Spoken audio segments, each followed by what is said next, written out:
네, 일본은행의 통화정책 회의 결과가 오늘 오후에 발표가 됩니다. 일단은 시장에서는 기존의 스탠스를 유지할 것이다라는 전망이 강하지만 또 소비세 인상을 앞두고 있기 때문에 어떤 결정이 나올지에 따라서 엔화의 방향성에는 어떤 영향을 미칠지 시장이 상당히 관심을 가지고 지켜보고 있습니다. 이러한 사항을 비롯해서 일본의 이슈들 보다 자세하게 짚어보겠습니다. 오늘 이 시간은 동양증권의 이철희 이코노미스트 모시고 도움 말씀 들어봅니다.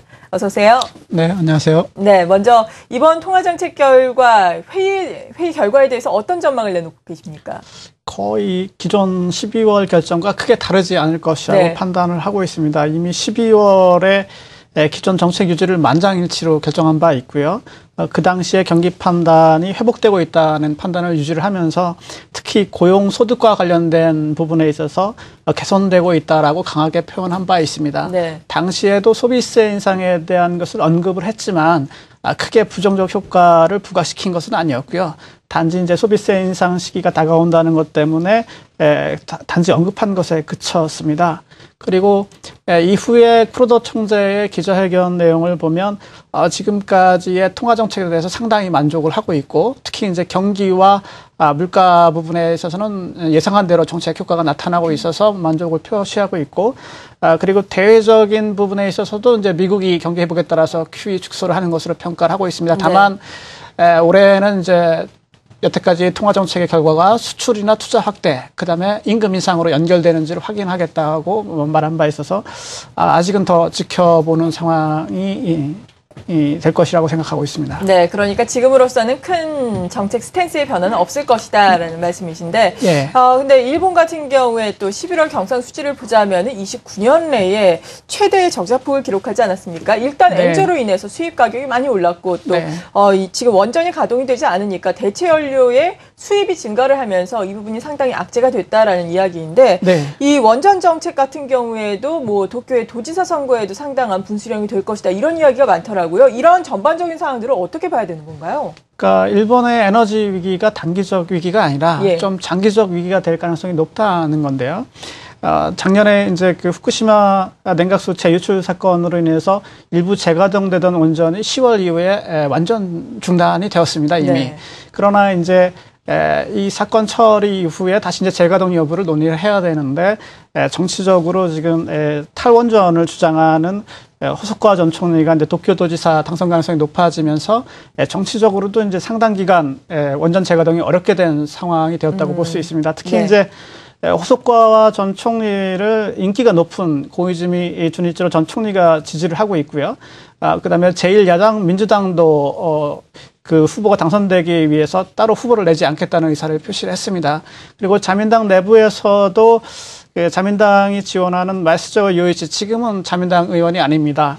2010년에 자민당이 좀 능력을 비판해서 탈당한 의원인데 이 후보를 지지하고 있어서 자민당 내부에서도 탈원전을 지지하는 후보들은 공개적으로 후보를 비난하고 있습니다.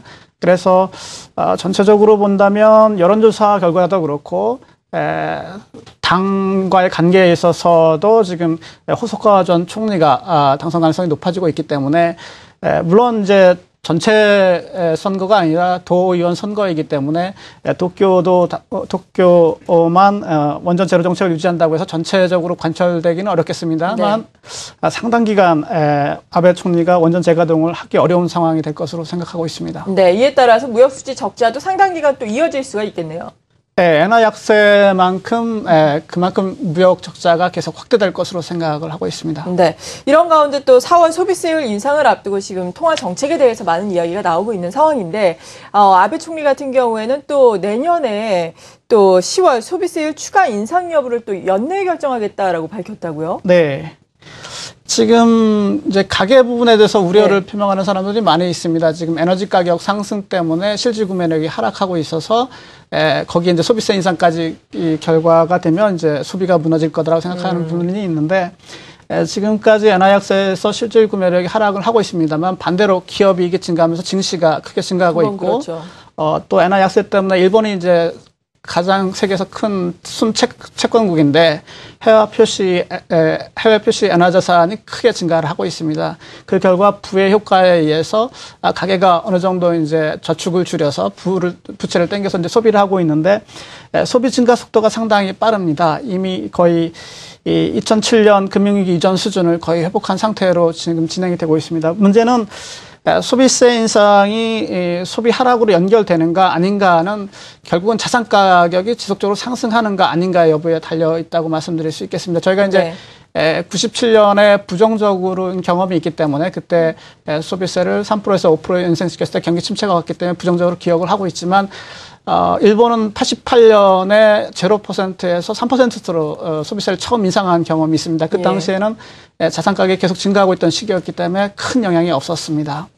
그래서 이 소비세 인하의 충격을 방어할 정도의 재정 정책과 통화 정책이 충분히 이루어진다고 한다면 소비세 인상은 큰 문제가 없을 가능성이 높다고 보고 있습니다. 네, 자산 가격이 지속적으로 상승할 것이기 때문에 소비세 인상은 큰 영향을 미치지 못할 것이고요. 아베노믹스도 순항을 할 것이다라는 말씀이시네요. 네, 맞습니다. 네, 그리고 물가 상승률 동향을 놓고도 여러 가지 이야기가 나오고 있는데 일단 11월에 2.5%로 높아졌는데 2% 달성까지 계속해서 가능이 될지 궁금한데요. 어떻게 전망하세요? 그러니까 저희가 보는 것은 이제 헤드라인 CPI인데요. 그러나 이제 통화 당국자나 이제 시장에서 평가하는 것은 신선식품이랑 에너지를 제외한 코어 CPI 핵심 물가입니다. 근데 이제 작년 11월에 핵심 물가는 0.6% 상승하는 데 그쳤습니다. 그래서 올해 소비세 인상과 추가적 엔화 약세가 결합을 하면 아마 올해는 헤드라인이라는 CPI는 4% 가까이까지 증가하게 될 겁니다. 그다음에 IMF도 GDP 디플레이터를 기준으로 해서 2% 중반까지 이제 물가 상승이 높아질 거라 평가를 하고 있는데요. 문제는 에너지 가격과 식품 가격 상승분을 제외한 핵심 물가가 2%에 도달하는가의 문제인데 아마 올해는 1% 초반 정도 내지 중반 정도까지 상승하는데 그칠 것으로 보입니다. 그래서 뭐 자산 가격이 지속적으로 상승한다면 BOJ가 추가적으로 움직이지는 않겠지만 자산 가격이 하락이 생긴다고 하면 물가 목표에 미달했다는 이유를 대해서 금융 완화를 올해까지가 아니라 내년까지 연장하는 현재 기조를 그런 정책이 나올 가능성은 있습니다. 네, 일단 지금까지는 아베노믹스의 성과가 괜찮다라고 일본에서도 이야기가 나오고 있다라고 앞서서 말씀을 해주셨는데 개인적으로 보시기에는 뭐 점수를 준다면 어느 정도로 주시겠어요? 이제 아베노믹스는 세 가지로 구성이 되어 있는데 전체적으로는 B학점 정도 줄 수 있을 것 같습니다. 그리고 이제 정책마다 평가를 한다면 이제 통화 정책은 거의 100점 만점에 가까운 A+를 줄 수 있을 것 같고요. 그 평가는 이제 BOJ의 정책 평가에서 이미 다 나타나고 있고, 그다음에 엔화 약세나 자산 가격 상승, 뭐 기대 인플레 변화에서 다 나타나고 있습니다. 그리고 재정 정책도 이거는 뭐 재정 적자를 악화시키는 거기 때문에 비판하는 사람들이 있습니다만 경기 회복이 이루어지지 않고는 모든 정책이 실패하기 때문에 어쩔 수 없이 취했다는 측면에서는 이제 B 약점 정도 줄 수 있을 것 같고요. 가장 중요한 거는 이제 성장 정책입니다. 통화 정책만으로는 계속해서 성장이 이루어지지 않는다면 자산 가격 상승이 지속될 수는 없습니다. 그래서 이제 성장 정책을 통해서 투자가 이루어지고 생산성 증가가 일어나야 되는데 이 부분은 그러니까 미국이 주도하는 TPP 참여의 표명이라든가 각종 특구 계획을 발표를 하고 있습니다만 아직까지 실행이 구체화된 것은 많지 않습니다.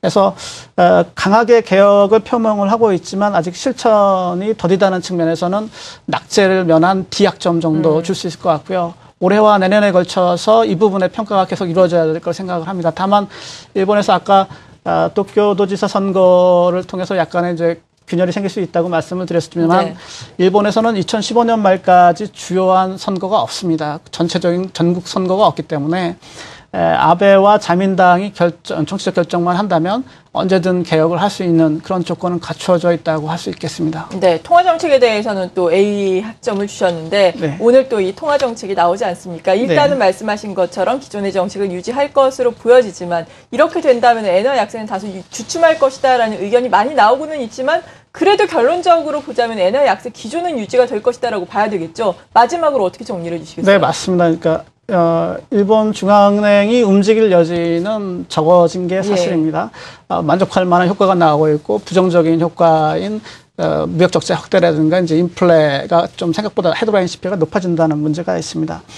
그러나 이제 그 미국 경기가 회복이 되면서 연준이 추구 전략을 하고 있기 때문에 그리고 연준이 올해 예상대로 경기 회복이 된다면 매번 FOMC마다 100억 달러 정도의 추가 QE 축소를 결정하게 될 것입니다. 1월 말에 그것을 결정할 거라고 생각을 하고 있는데요. 따라서 BOJ가 움직이지 않는다고 하더라도 미국 연준의 추구 전략 때문에 완만한 엔화 약세가 지속이 될 거라고 생각을 하고 있고요. 따라서 엔화 약세는 이제는 뭐 저희 나라한테는 약간 불리한 측면이 있습니다만 글로벌하게 본다면 미국을 중심으로 한 글로벌 경기 회복의 신호이면서 더불어서 위험자산 선호에 대한 어떻게 되면 증거가 될 수 있다라고 생각을 하고 있습니다. 그래서 저희가 연말에는 그 엔화가 한 110엔 정도까지 엔화 약세가 추가적으로 진행이 되고 그것에 근거해서 니케이가 한 18,000원 가까운 곳까지 이제 상승할 것으로 예상을 하고 있는데요.